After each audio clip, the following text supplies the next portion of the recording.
There is nothing, only warm primordial blackness. Your conscious ferments in it, no larger than a single grain of malt. You don't have to do anything anymore. Ever. Never, ever.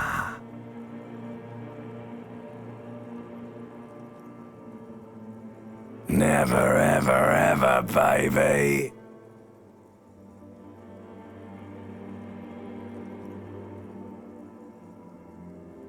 An inordinate amount of time passes.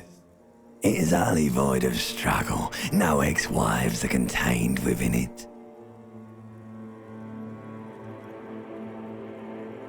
An awareness creeps up on you. A mass lies hidden in your dead angle, soaking in some lurid acidic sauce. It's bloated and shameful, a ball of meat surrounding you.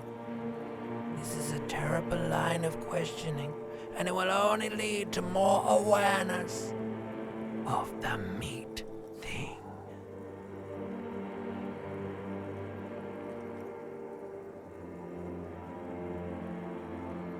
Ex-love, ex-tenderness. It is foolish of you to resurface to the loss. Not after all the damage you suffered to get here. Some of it irreversible. Stay, sail with me through the abyss of pelagic zone.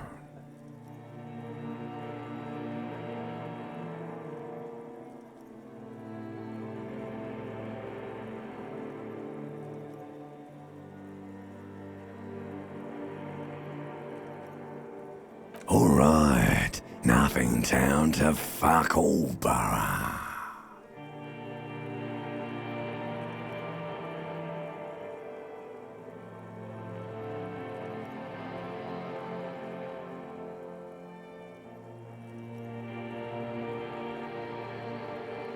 Not you. Your days of giving a shit and being that type of animal are over.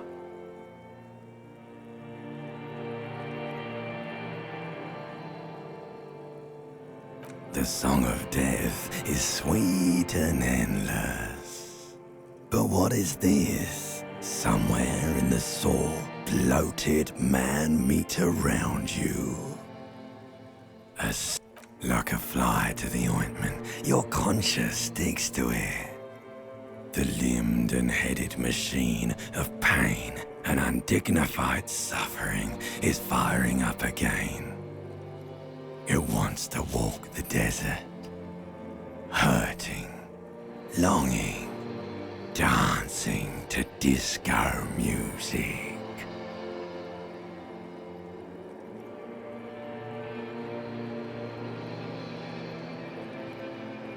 The stench of liquor rises from your mouth, and with it, an ungodly headache.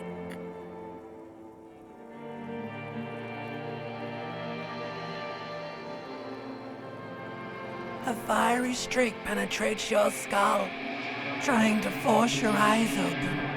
It's a sound, a clarion call from hell.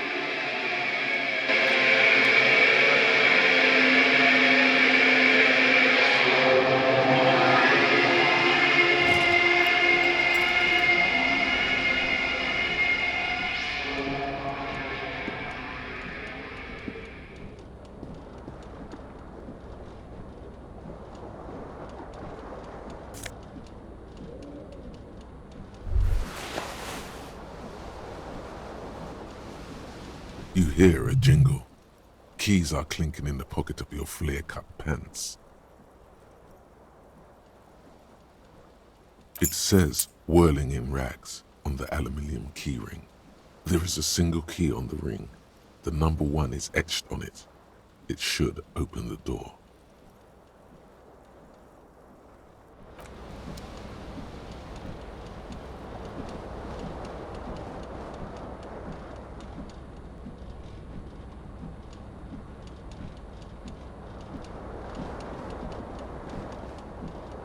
This fan has 2 chain pull switches. One ends in a tiny fan, the other in a light bulb. A truly horrific necktie has somehow attached itself to one of the blades.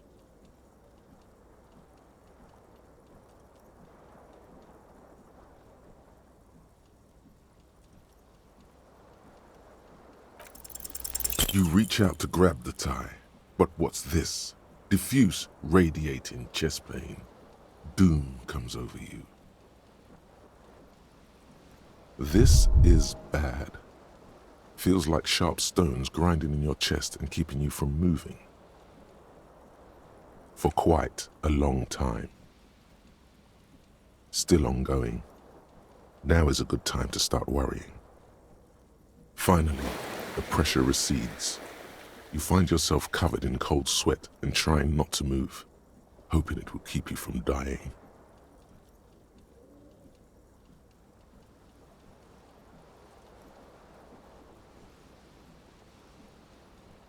The blades come squeaking to a halt. It should be easier to reach the tie now.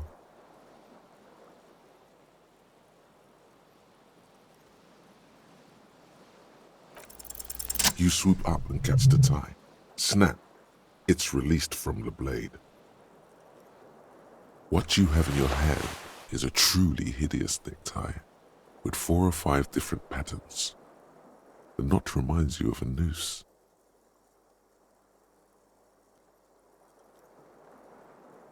A terrible mistake. Turn the lights off immediately. You can practically feel the photons burning a hole in your brain. Your eyes burn with photosensitivity. It's not good.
A mirror hangs above a bent and broken sink.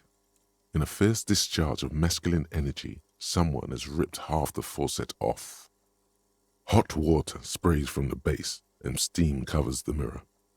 You cannot see yourself, just the outline of a man. Suddenly, you realize you have no memory of the face that awaits you there, underneath the soft vapor. Really, all recollection of the person you are, the people in your life, and even the world you're in has drowned in a sea of blood alcohol. This was no mere night of drinking. It was a deluge of world-ending proportions. As you slowly reach your hand towards the surface of the mirror. Abort. You clearly have not thought this through. You won't like what you see there, and you will never unbecome it.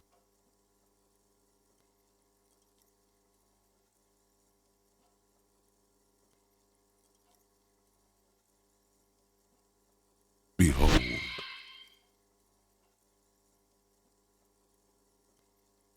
You have no idea who this thing is, do you?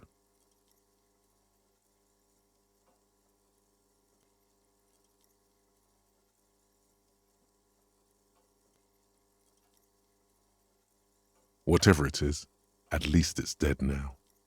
There's clearly rigor mortis on your face. Oh wait, is that an expression? Are you trying to make an expression with that face?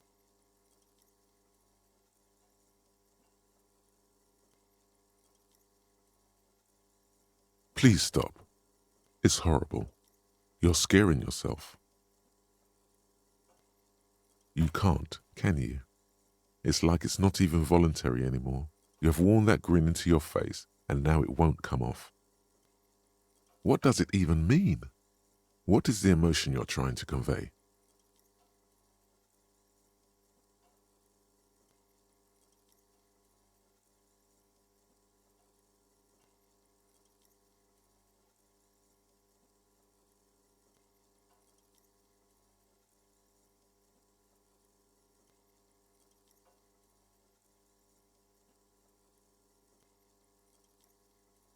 You should check yourself for a pulse, because from here it looks like a cadaverous spasm.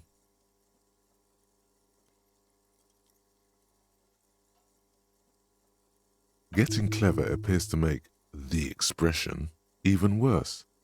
Now it's mixed with smugness.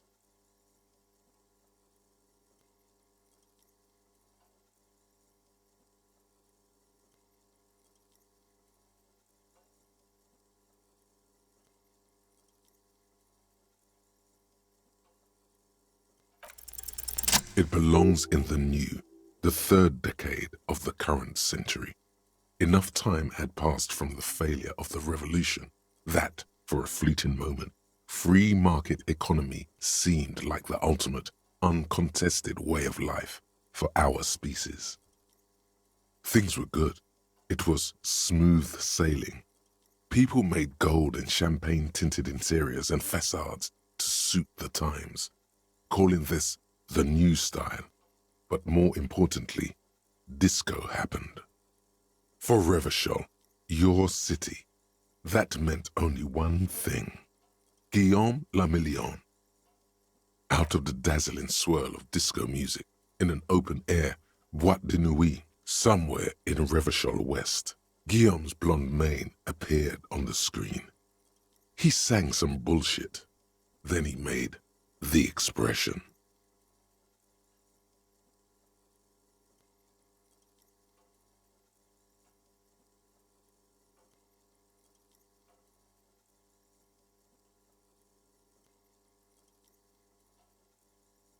Some 20-odd years.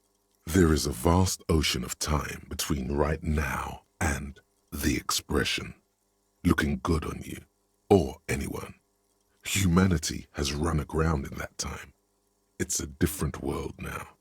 The expression is a relic.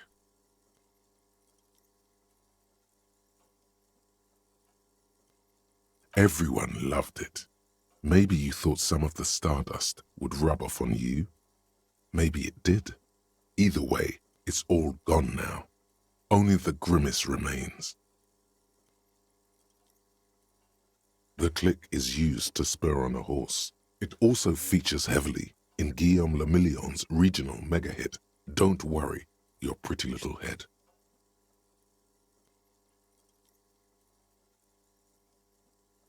You have some understanding of the recent history of disco. The rest is darkness.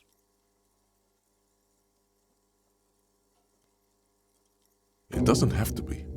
You can swoon over Guillaume and his champagne-corked smile whenever you want to. Maybe some of the stardust will return. It's too late. Like an image on film. The expression belongs to your primary motor cortex. It would take a minor neurological miracle for you to cease producing it.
Hello, officer.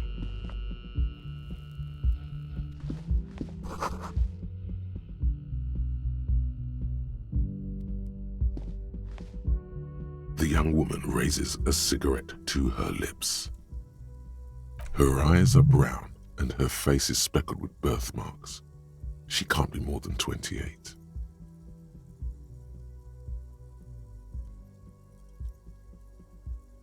No.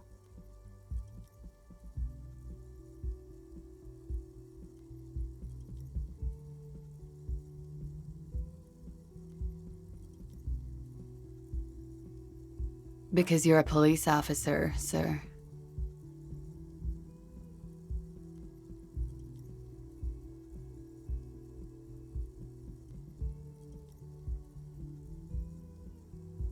I am, yes.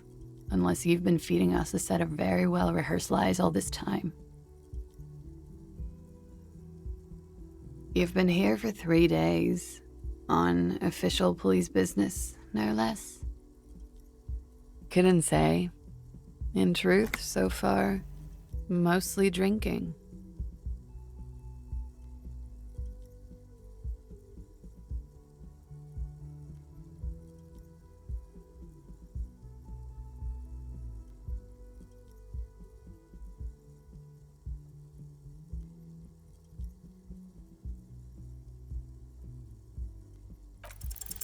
The words have already left your mouth.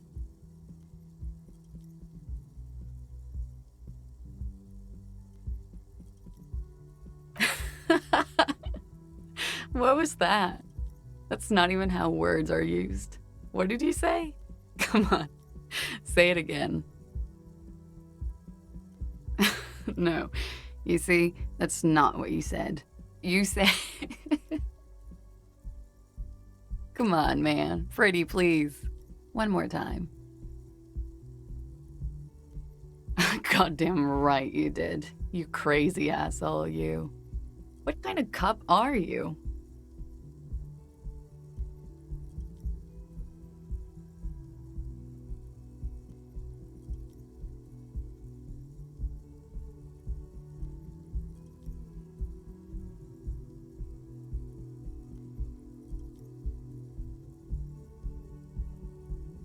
Has the time come already?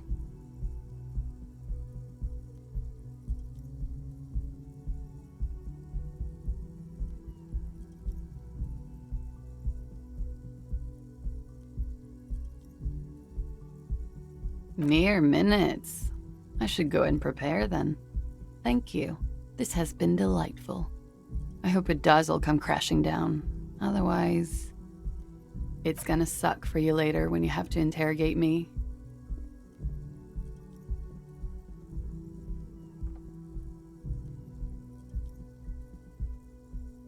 And for the record, no, I didn't do it.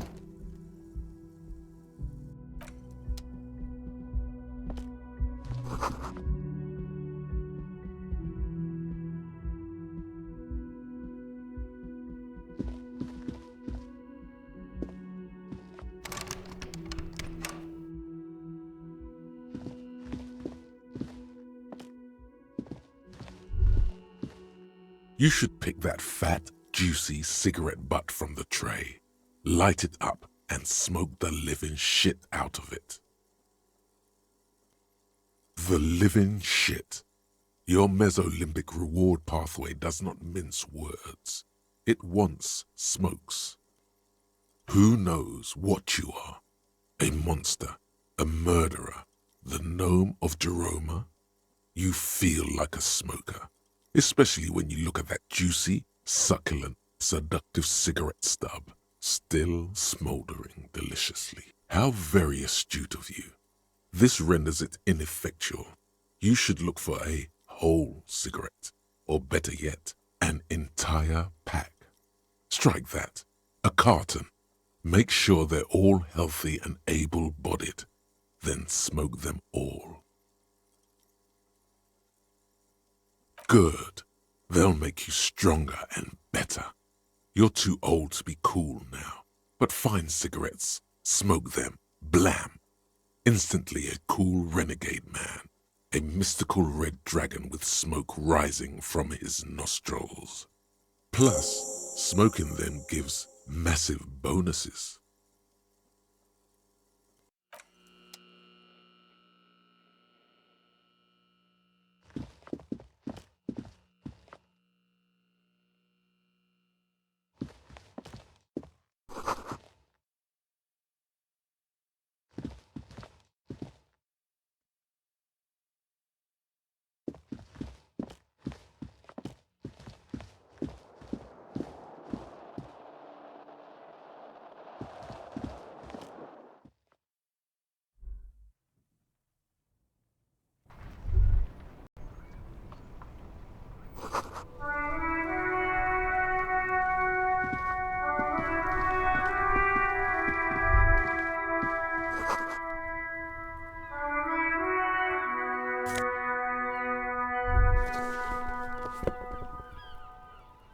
There they both are, two identical shoes, both copiously green and indiscriminately snakeskin, reunited on your feet, like two baby crocodiles.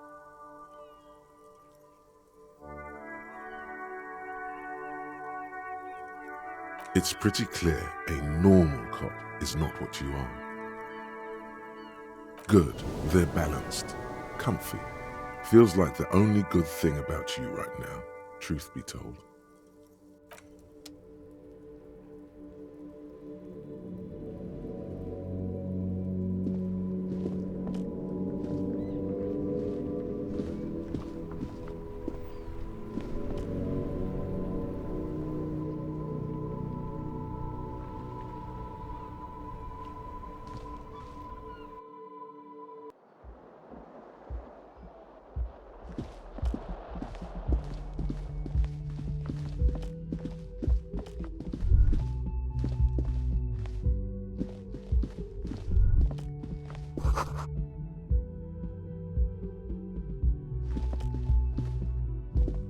The door is closed.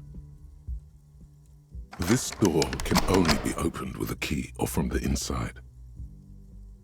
There is no answer. You hear the shower being turned on, somewhere inside. A tremendous loneliness comes over you. Everybody in the world is doing something without you.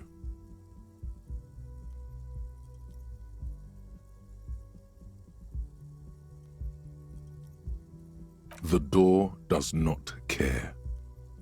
Still no answer. Still nothing. Still nothing. Still nothing. Still nothing.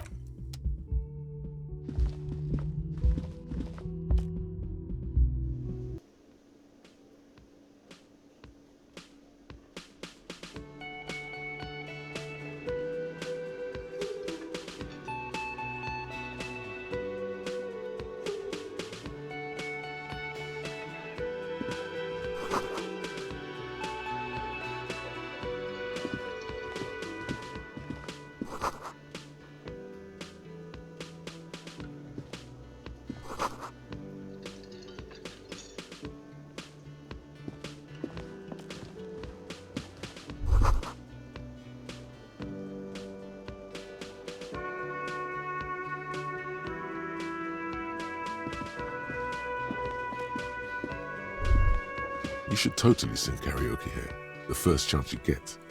Your emotions need to be expressed. People need to know your vast, oceanic soul.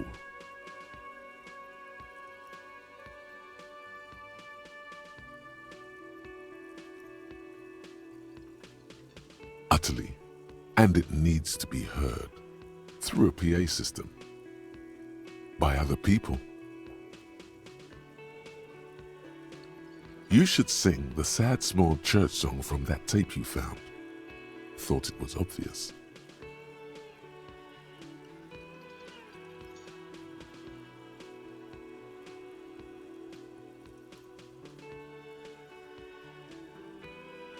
Serves them right.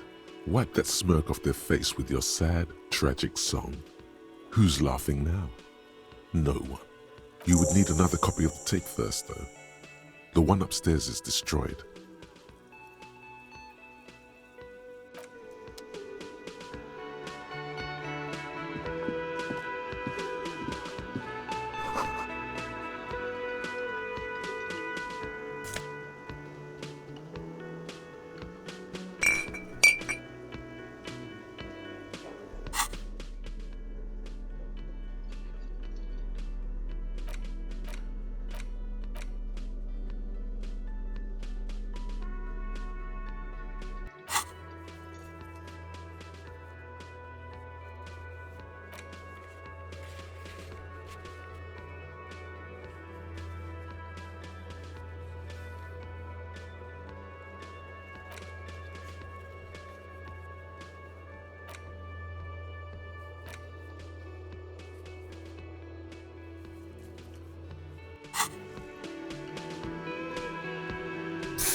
On the counter, rolled out of his open hand, you see a blister pack of headache medicine.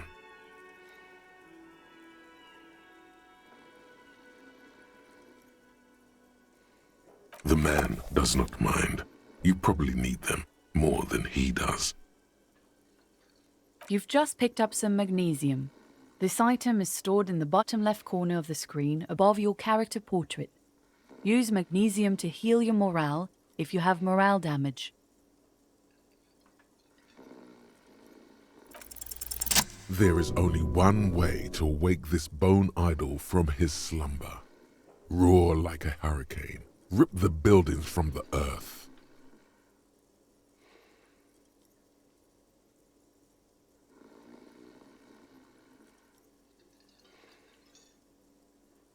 Why the yelling, man?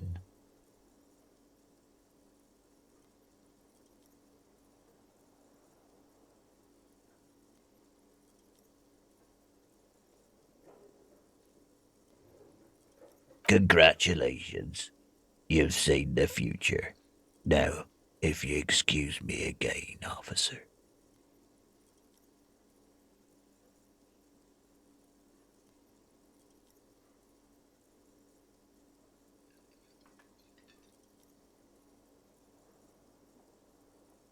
Indeed. Help yourself to some. Wait. No. Oh, it's empty. Sorry about that, pal. That's the name of my employer. I work in logistics. He doesn't sound too enthusiastic about this.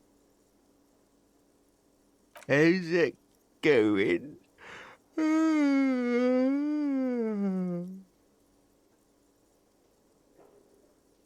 Haven't you noticed what's going on outside?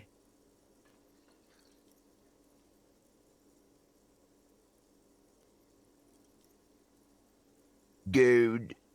We're in the middle of a strike down at the harbour, trying to force some sense into the executive board of Wild Pines.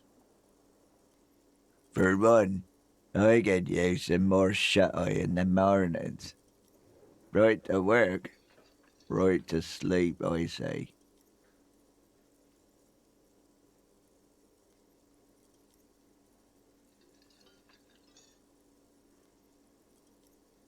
They got it. Majoret's got it. He's guarding the gate. I'm just getting some sleep. Or was. We are. The workers. The union. We know what we need. What's right for us.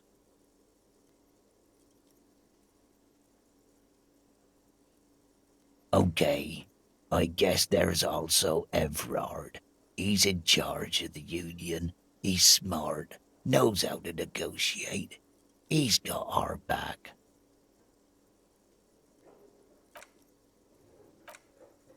Okay, I guess there's also Everard. He's in charge of the union. Thank God, no.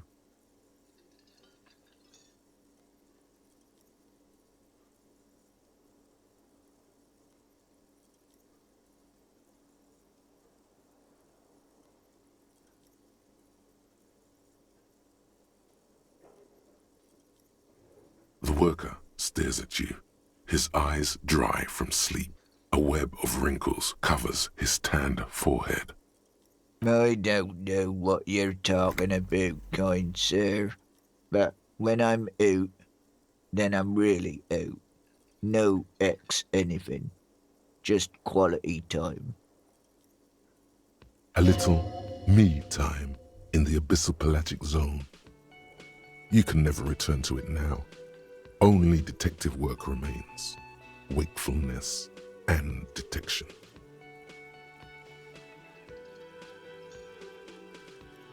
The dock worker doesn't answer. His head is already back down on the table, in sweet sleep. The worker is in a deep slump. Perhaps he's on his way to where you just came from, into the primordial darkness.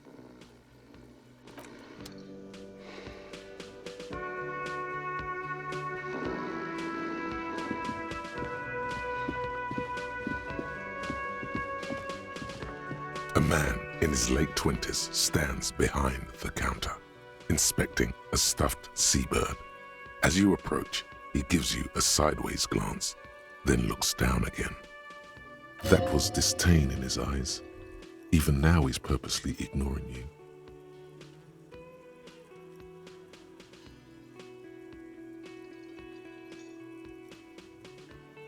Oh no, hero.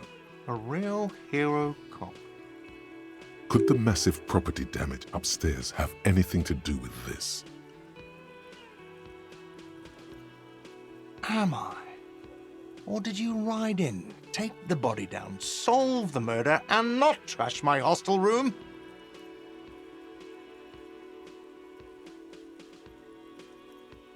Oh, it's not? You're right, it's not. A competent work of taxidermy. The white and brown seabird lies among piles of coasters and drying mugs. One of its wings broken.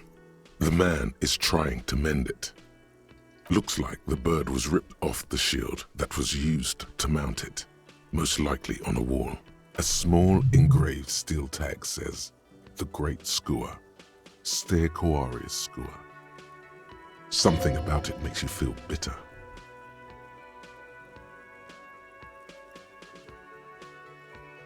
Look, your buddy is over there.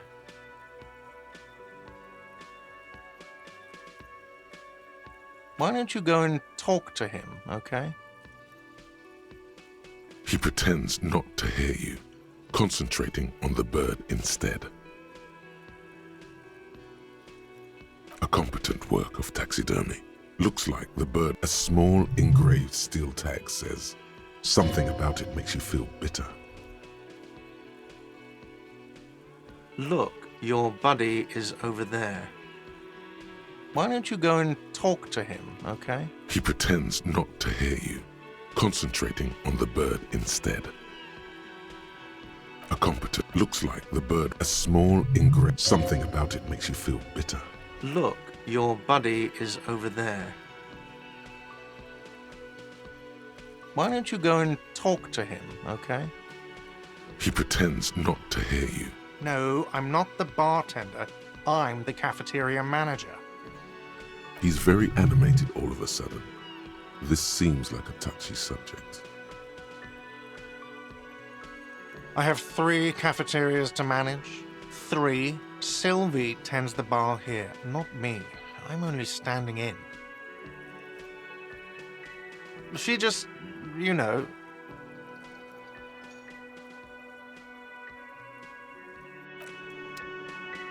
The man plucks at the seabird, frowning. No, I'm not... He's very animated all of a sudden. That period of my life is over. Not everyone who stands behind a counter is a bartender, okay? I'm the cafeteria manager. Mm-hmm. No, I'm... He's very animated all of a sudden. Mm-hmm.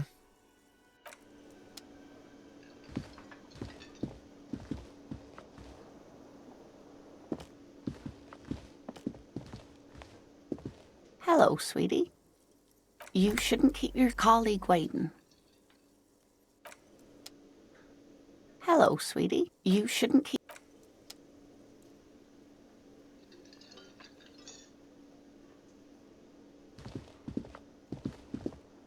As you approach the door leading out of the hostel, the bespectacled man in an orange bomber jacket turns to you. Excuse me. I think you may be the person I've been waiting for. If an assault were launched on this building right now, if the windows came crashing down and the whole world descended upon you, this man would hurl himself in death's way to save you. On the sleeve of his bomber jacket, as well as on its back, are the same enigmatic white rectangles as on your blazer.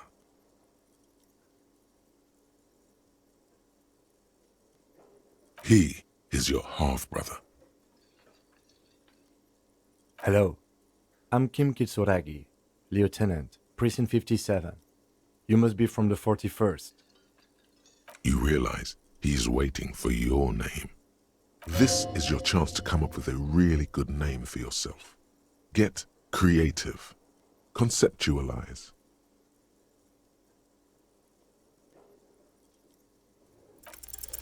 Concentration makes you squint your eyes. Your name should be deep gold and orange, like a forest fire looming on the horizon, but mixed with the stench of liquor rising from your breath. You're 2 steps closer to it, but there are still many to go. Okay then. It looks like we had a little scheduling error on Sunday. Saturday too, actually. Have you had time to talk to the manager here?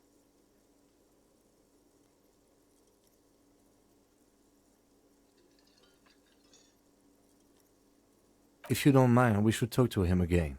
Ask him for a rundown of the area. Now that I'm here as well. I understand the scene is out back, right? It also wouldn't hurt to assure him the police are finally here. In full force, I mean. Have you mapped out the initial interviews?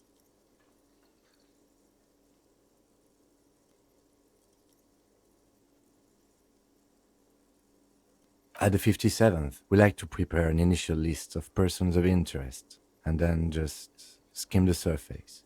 Prepare the field, get to know the players. You don't do that? Maybe it's not an inter-district practice. Okay, we'll have time for that after we take a look at the coroner's case. Have you removed the dead body from the tree?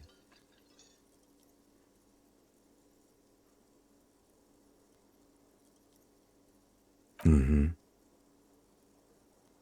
Mm-hmm. Mm-hmm. So, the body is still in the tree. This is the first time you detect a weariness in the lieutenant's voice. It is obvious he would have preferred for the body where it has been hanging for 7 days straight. We should go there as soon as we are done talking to the owner.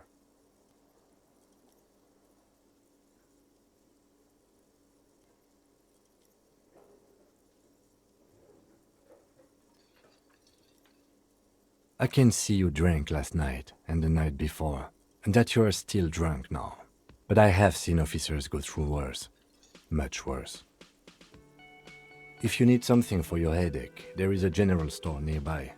But as I said, the dead body should be our #1 concern. I was sent here to meet a detective from Precinct 41. You have the insignia of the citizens' militia on your sleeve and on your back. I suppose you could be impersonating him. You could have gotten the insignia from the black market or forged it. But for now, I'm going to set those possibilities aside. I'm not from the Inspectorate General.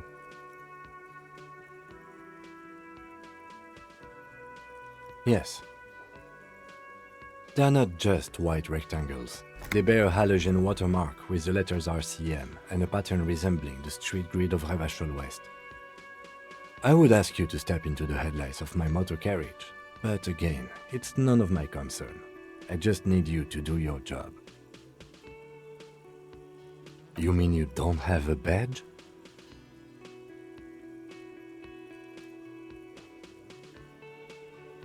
Losing your identification card is a serious matter.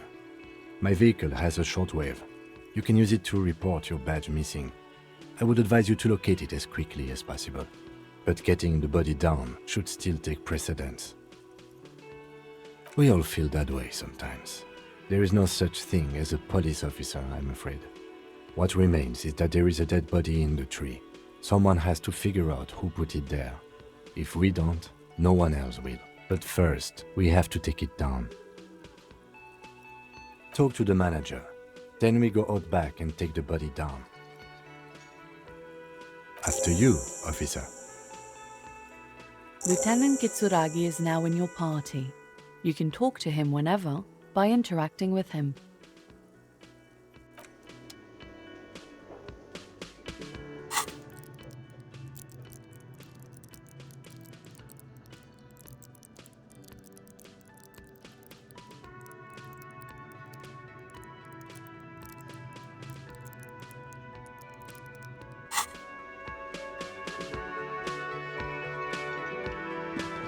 Hello, sweetie.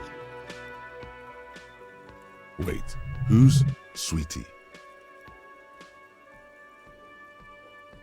You're a handsome man, officer, with your mustache and your chiseled jaw and that silly dimple on your chin. But dear, you're not for me. I'm too old and too married besides. You must forgive me. I'm getting so scatterbrained. I completely forgot to introduce myself. I'm Lena. My husband Morel and I are staying with our friend Gary just down the street, but I come here for tea when they're away.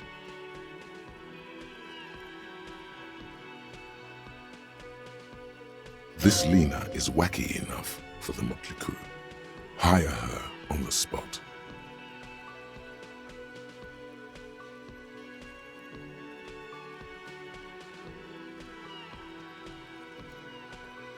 Yes, officer. You look rather dazed. Like a stunned fox. But surely things can't be that bad.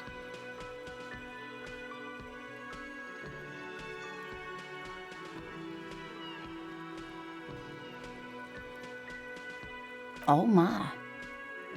You know where we are, right?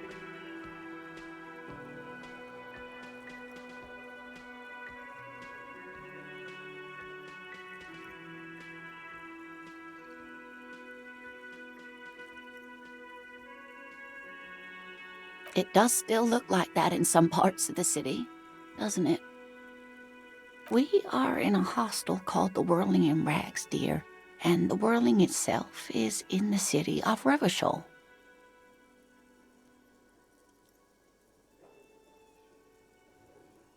How would I even begin to tell you? Revachol is the most beautiful city in the world.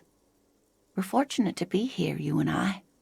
I haven't seen very many other cities personally, but everyone says so.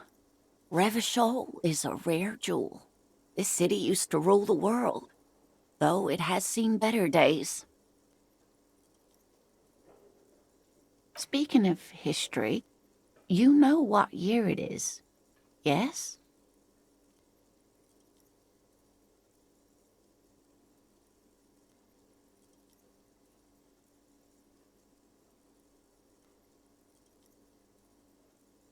There. The year is 51, and spring has only just started. I'm sure there are better days ahead. She looks flustered, her hands smoothing out the creases in her blanket, even as she attempts to reassure you. The lieutenant studies you, rubbing his chin.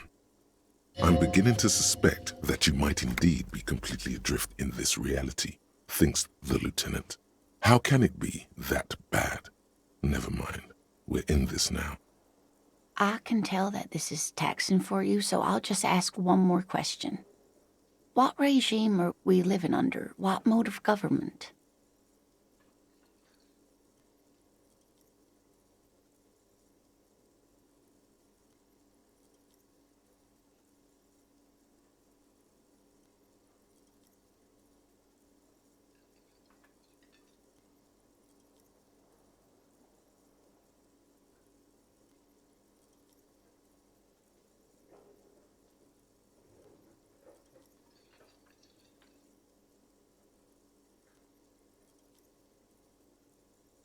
Oh, sweetie, it's really not.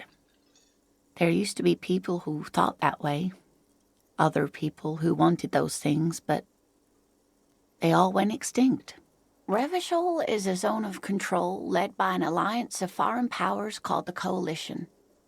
We have almost no government of our own, and certainly no dictatorship of the proletariat. But they still have cops.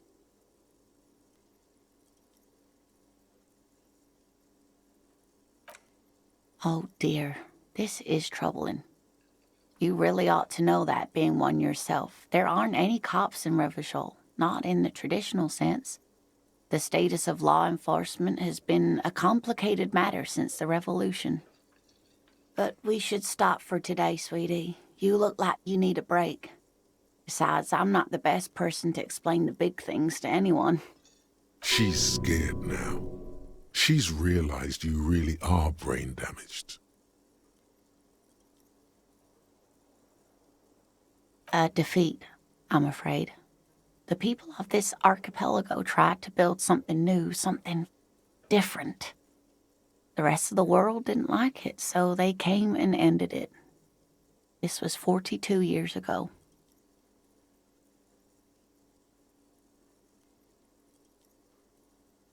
Of course, sweetie, I really don't know how to explain it better. You didn't do too well, dear. It does look like you're having trouble remembering things. History and places. Remembering reality, in a word. It's very odd. A sigh. The lieutenant buries his nose in his notebook. But maybe a fresh set of eyes is what the world needs, and while I'm no doctor, such bouts of amnesia are often temporary, so I wouldn't worry too much. Someone more educated in sweeping matters. Maybe you should ask. No, I'm not an encyclopedia. I won't be a guide either. I'm a detective. Of course. Then I don't know. Someone rich, maybe? Wealthy people are educated. Though I don't know where you would find a wealthy person in Martinez. Whatever do you mean?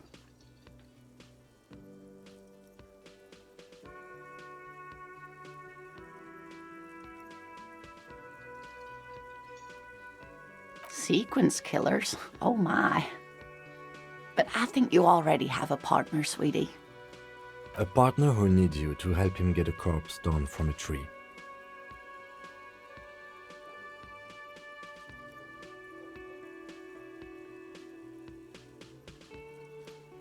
I can assure you with absolute certainty, there are no sequence killings taking place in Martinez.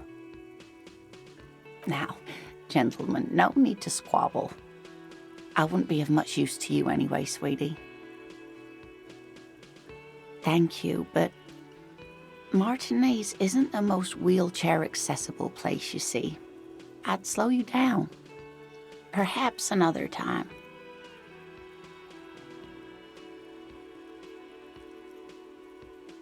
Yes, dear. I'm a paraplegic. A paraplegic is someone with limited or no ability to use the lower half of their body. Paraplegia is caused by spinal cord injuries, like falling from a great height, or a grenade explosion.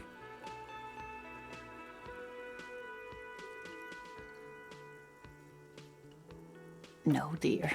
I'm not quite that old, although I was injured in the line of duty. Oh my. What happened? That's how I feel about the accident. I was a training and development manager at a rapidly expanding mail-order shoe company.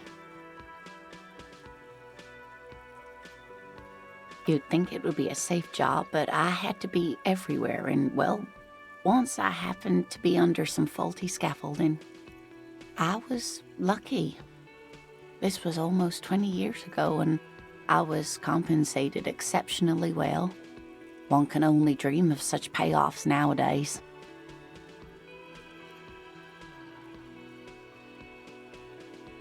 That's quite all right. I'm used to people asking questions. I know they're thinking about it anyway. Of course, dear. Good luck with your case.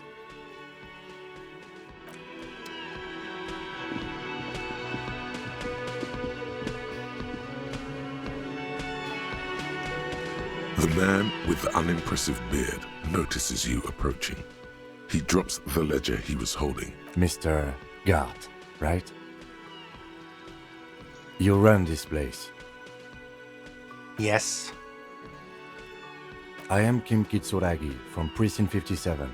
This is an inter-district investigation, so joining me from Precinct 41...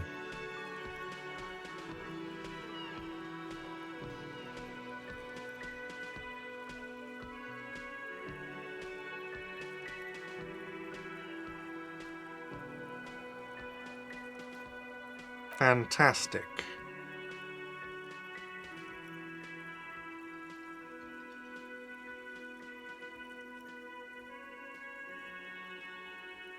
That's wonderful, really. I think so. But there's a dead body out back. No one wants to work in these conditions. It's been a week. Sir, I understand your concern, but we are here to do a job. And for us to do it, I need you to stay calm. Yes, of course. I know it took us a while to arrive at the scene, but it also took you a while to call us. It was you who placed the call, correct? No, I only just got here. It was probably Sylvie who called you. She usually works the bar here. I'm only temporarily taking over her duties. Do you have her number? As a matter of fact, I do.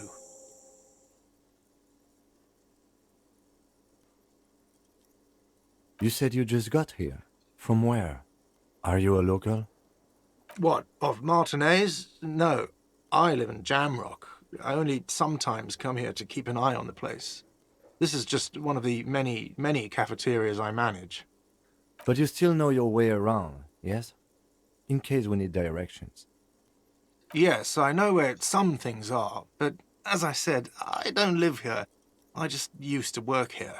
And I'm not going to start working here again, if that's what you think. I didn't imply that. Detective.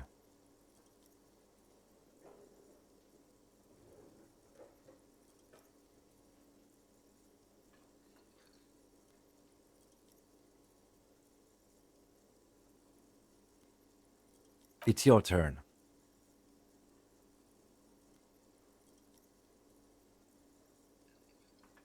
Yes, yes. He means, do you have questions for me, like a police officer would?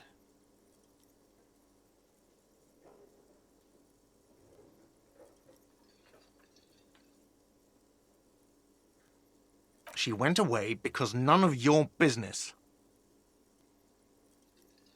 Oh my God, what is your obsession with this Sylvie person?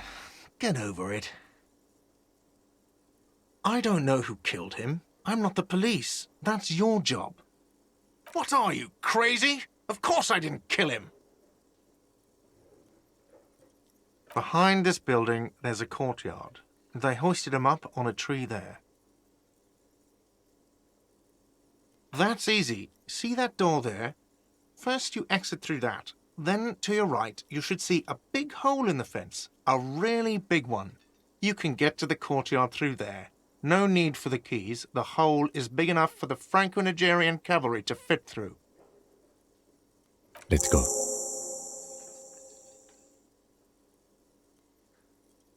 Not so fast. You owe me 130 real.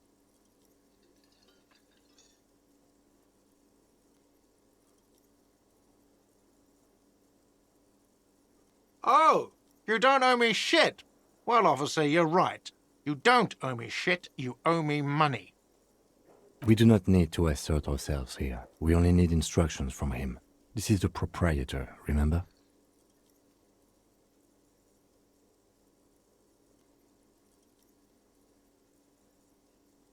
You know, I get this all the time. Some hobo comes in here or some backpacking arsehole off the boat.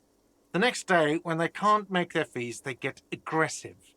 I just never thought I'd be in this shit with a cop. Please, just give me the money.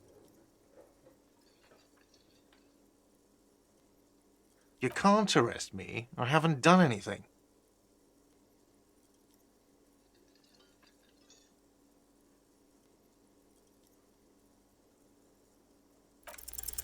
The words leave your mouth as if walking up the stairs. Everything is going fine until you reach the end and take one step too many. Oh, so apparently I'm a bitch now. Okay, I'll be the bitch, and you'll be the broke cop who owes me money. And no one will arrest anyone because that's insane. Sir, leash in your tongue.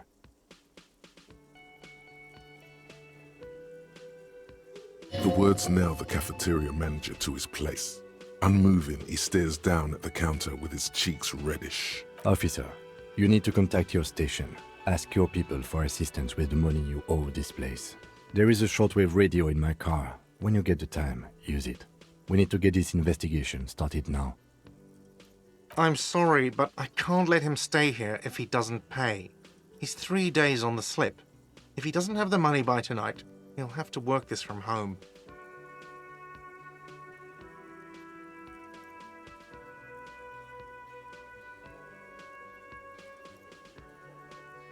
Good luck.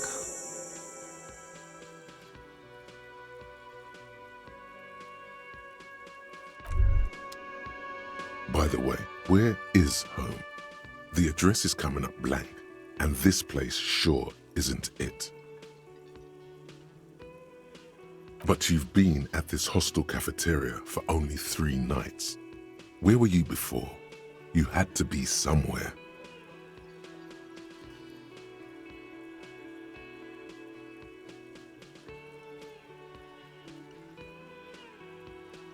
In time or space?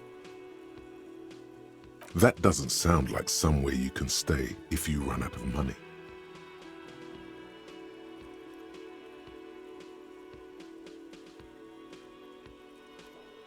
Entertain the thought when you get the time. Maybe being a hobo and a cop has its advantages.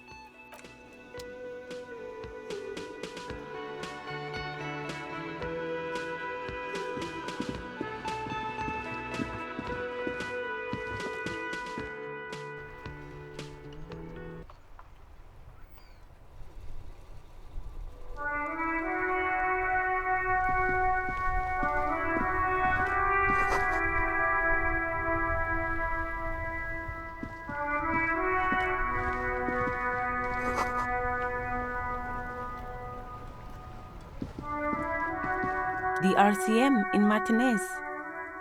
What can I help you with? We don't see a lot of police around here, that's all. Of course. What can I help you with? Excuse me? She's uncomfortable. Maybe you should drop this line of questioning. Oh, well, I didn't write it there. I'm just sitting here. Okay. Me? I am just a gardener. I am working. I have a greenhouse in the yard there. I've been trying to get some work done. Well, as you probably know, there's a corpse hanging from a tree there. It smells pretty bad, so I have to take breaks. Don't worry, miss. We are here to clean it up. You can get to work soon. Thank you. My head is about to explode from all the salts I've had to inhale. Since the street sign's messed up? Okay. What do you need?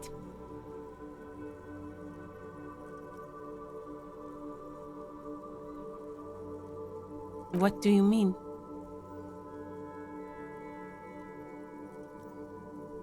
We're in Martinez, sir.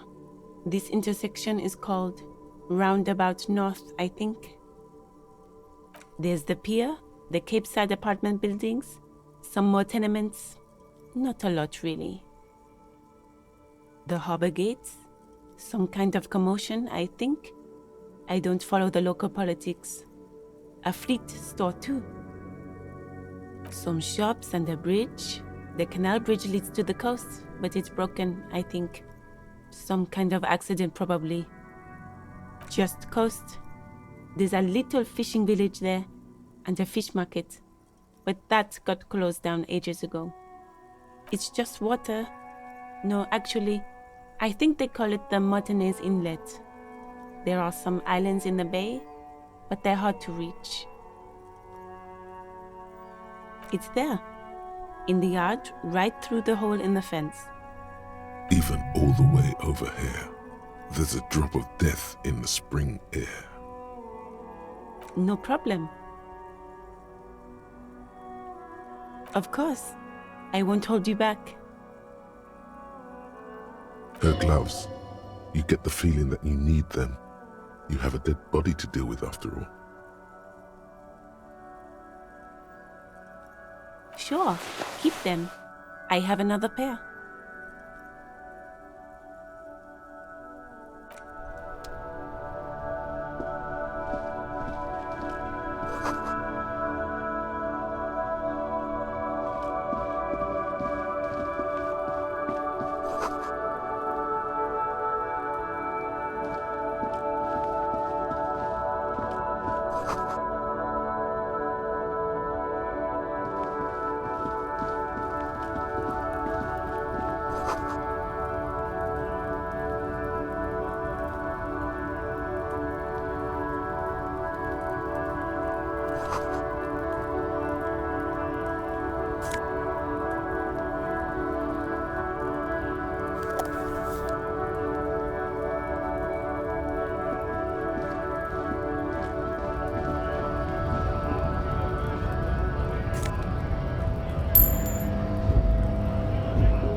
Scab?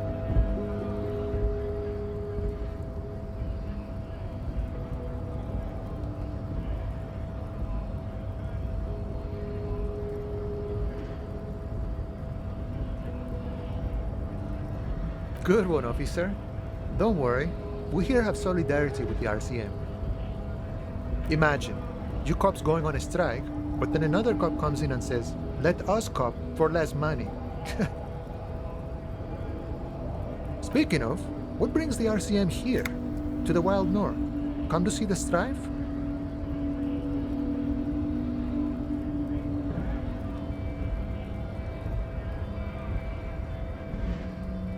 Sure thing, my friend. I can help you out.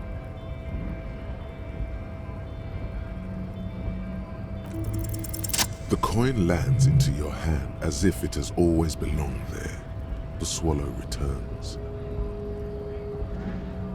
Always glad to help out the RCM. Shame I can't do more. Things are meager at the moment due to...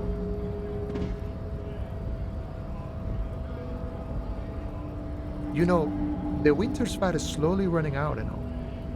Still better than scabbing though.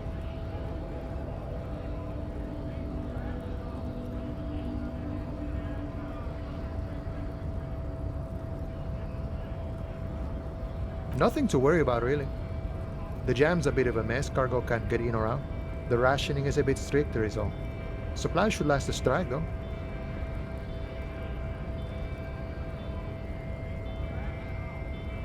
Aye, you lost me there, Honcho. But it's okay as long as you're not a sorry-ass scab.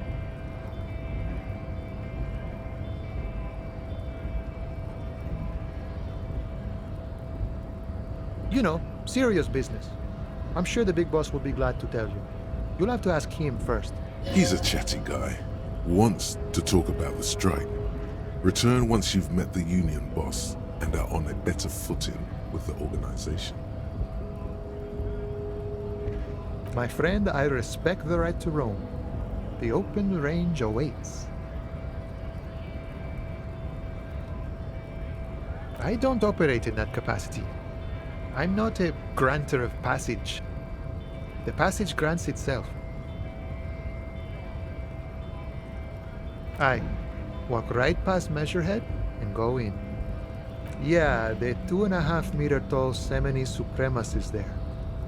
Walk right past him, then press the button to unlock the door, then go past him again, and you enter the arbor through the office. Está.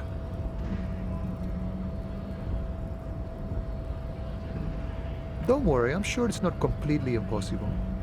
For example, you could best Measurehead in a physical confrontation. Or you could convert to a Semini supremacist worldview. Or, maybe it actually is completely impossible.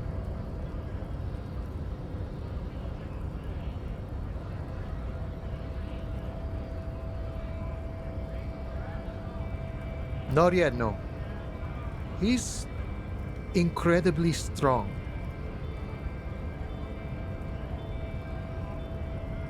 Jean-Luc himself would say the philosophy has proven overly heroic for the scabs to convert to. Not enough intuition. Sure. Murder, huh? That sounds like a lot of hard work. You'd never see me investigating a murder.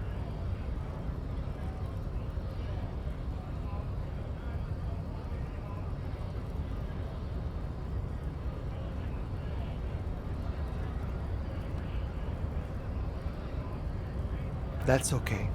I have no idea what I'm doing either. I don't even know what day it is. Don't tell me. It's a better day that way. Murder, huh? That sounds like a lot of hard work. You'd never see me investigating a murder. Of course, Policia. It wasn't me. You can rule me out. Easier that way. He didn't do it. It's the truth. Murder, huh? That sounds like a lot. Probably not. I wouldn't even know where to start with that. Much better here at the harbor, for an honest union man like me. Murder, huh? That sounds like a lot of hard. I don't believe you. Post L'Aventurier said the same thing. They tried to get me to be their postman. So fun, so easy, they said. It's just walking.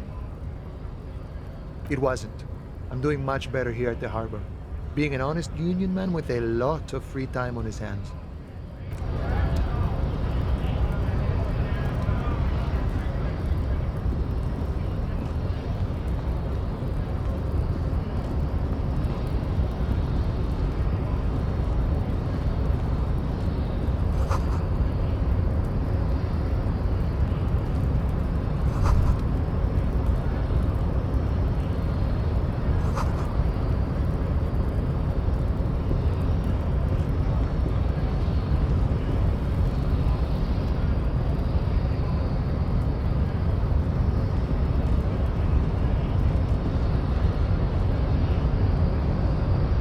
Body betrays your degeneracy. Yeah, Measurehead. His body totally betrays his degeneracy.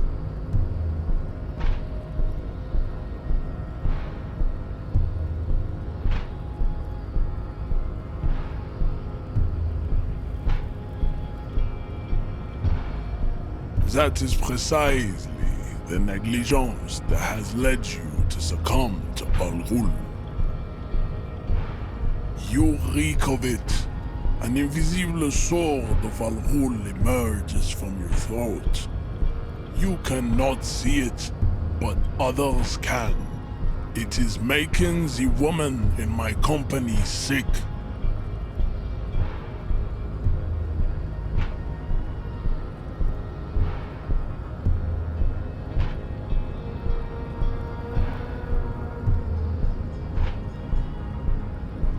No, you don't.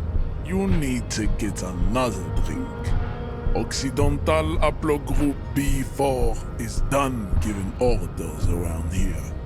The influence of the ham sandwich race is waning. Jerking motions, signs of a late-stage neurodegenerative disorder.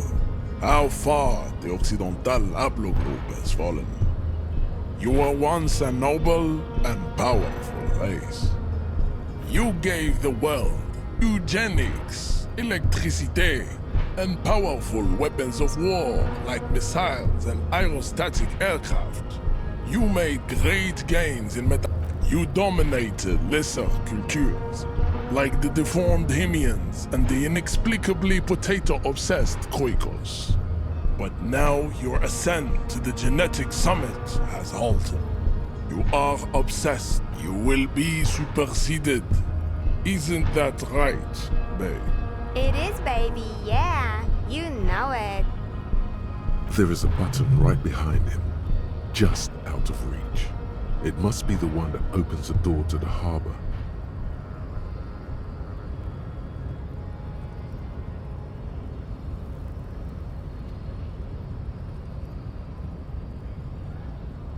Enough with this begging.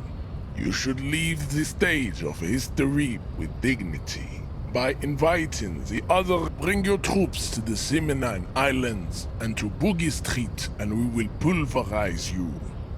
When you are, the walls will be lined with bottles of Al-Ghul, your beloved beverage.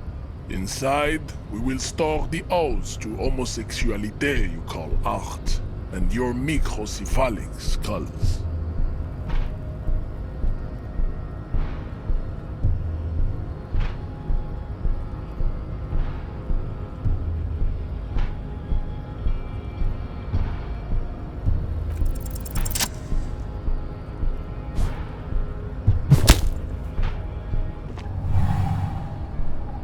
Just like that, instinct took over. A solid strike straight into his throat, into the cartilage. You could the man is reeling, gasping for air. Time stands still around you. In the distance, the sounds of the harbor are falling silent. All you hear is a small gurgling sound as a trickle of blood appears on the man's lip.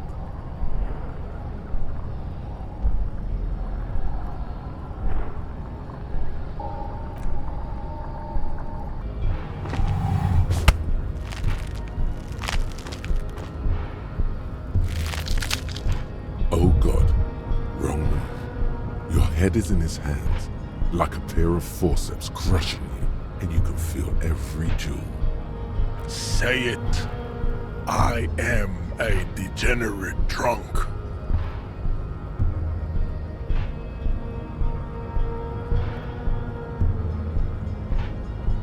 The compression is unbearable. This is causing some serious damage to whatever precious, gelatinous thing is inside there. Your sight turns red. You are a poor player of physical chess.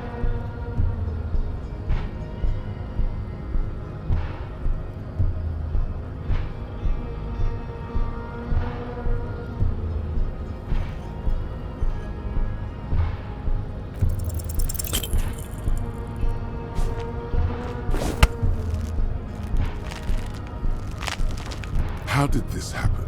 Your little fist is in his giant hand, and he's squeezing it. You must be out of your mind, degenerate drunk. Say it. I am a degenerate alcoholic. You feel something in your chest, an unnatural pressure. It's spreading to your left arm, your jaw. No, it's many years of combined self-neglect and self-abuse. All you feel is pain and weakness. You have to surrender now. We all do.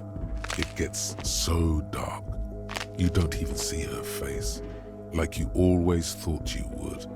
You only see pain and fear. Cop suffers final heart attack. A detective lieutenant of the RCM passed away yesterday. His death, though abrupt, did not come as a surprise to those who knew him.